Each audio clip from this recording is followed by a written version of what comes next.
नमस्कार मित्रांनो, lustre of educate या आपल्या यूट्यूब चॅनलवर मी ज्ञानेश्वरी तुम्हा सर्वांचे मनापासून स्वागत करते। आज आपण अतिशय महत्त्वाच्या विषयाला हात घालणार आहे। काही दिवसापूर्वी सर्वोच्च न्यायालयाने एक निकाल दिला 55-60 संदर्भात। हा निकाल खूप गाजत आहे। सुप्रीम कोर्टाच्या अलीकडच्या निर्णयात मुख्य मुद्दा असा आहे की टीईटी ही पात्रता परीक्षा आहे आणि टेट ही अंतिम मेरिट म्हणजे गुणवत्ता वर ठरते। म्हणजे राखीव प्रवर्गातील उमेदवारांना टीईटी मध्ये 55% म्हणजे 82 गुण। आता म्हटले जाते आहे की 2022च्या ज्या याद्या आहेत त्या सुद्धा रिवाइज होणार आहे, मेरिट बदलणार आहे, सर्व निकाल बदलणार आहे, बरोबर ना? पण हा आजचा आपला विषय नाहीच आहे। आपला विषय आहे कॅटेगरी उमेदवाराला 82 मार्क्सवर पास आणि ओपन उमेदवाराला 89 मार्क्स तरीही तो नापास, यांना 90 मार्कांची अट।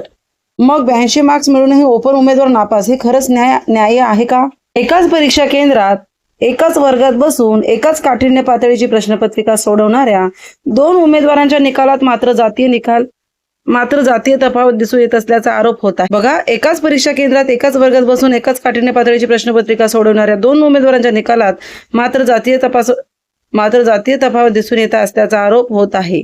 88 गुण मिळवणारा खुल्या प्रवर्गातील उमेदवार अपात्र ठरतो, तर 82 गुण मिळवलेला आरक्षित प्रवर्गातील उमेदवार पात्र ठरतो। या वास्तवामुळे शिक्षक पात्रता परीक्षेच्या निकषावर प्रश्नचिन्ह निर्माण झालेले आहे। शासकीय नोकरीतील आरक्षणाचा संदर्भ वेगळा असला तरी शिक्षक होण्यासाठी आवश्यक किमान पात्रतेत अशी दरी का, असा सवाल उपस्थित होत आहे।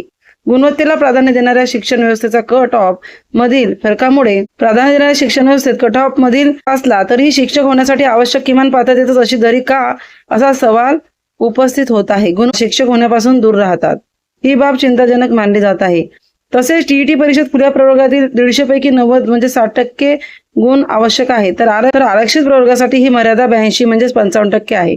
परिणामी 82 ते 89 गुणांच्या दरम्यान गुण मिळवणारे अनेक खुल्या प्रवर्गातील उमेदवार पात्रतेपासून वंचित राहतात। 89 गुण मिळवूनही अपात्र ठरणारा उमेदवार ना सरकारी ना खाजगी शाळांमध्ये नोकरीसाठी अर्ज करू शकतो, तर कमी गुणांचा उमेदवार मात्र पात्र ठरतो। निकालातील या तफावतीमुळे स्पर्धा परीक्षेमधील निकष, सामाजिक समतोल आणि गुणवत्ता यांचा समन्वय कसा साधायचा, हा प्रश्न सगळ्यांसमोर उभा राहिलेला आहे।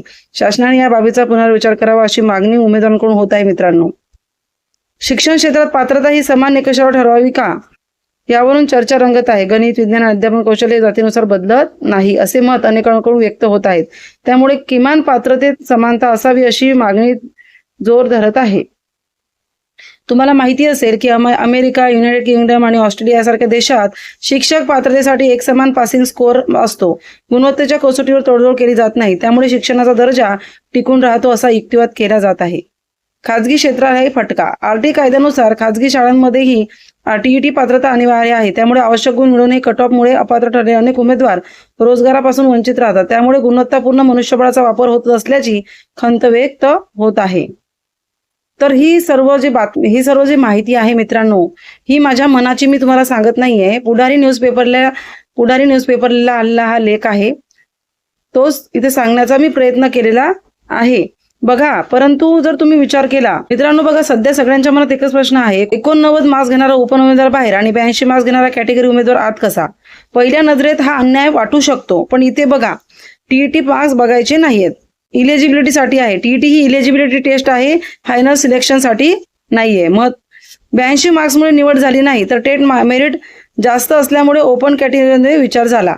आता इथे एक विचार करायची गोष्ट आहे, जे कॅटेगरी 82 मार्क्समुळे निवड झाली का त्यांची, तर नाही, तर टेट मेरिट जास्त असल्यामुळे त्यांचा विचार ओपन मध्ये केला जावा असं सुप्रीम कोर्टाने सांगितलेलं आहे। हा कोर्टाने मुद्दा स्पष्ट केलेला आहे। बघा, माझ्या मते हा विषय फक्त ओपन विरुद्ध कॅटेगरी असा नाही, तर नियम आणि मेरिट याचा आहे।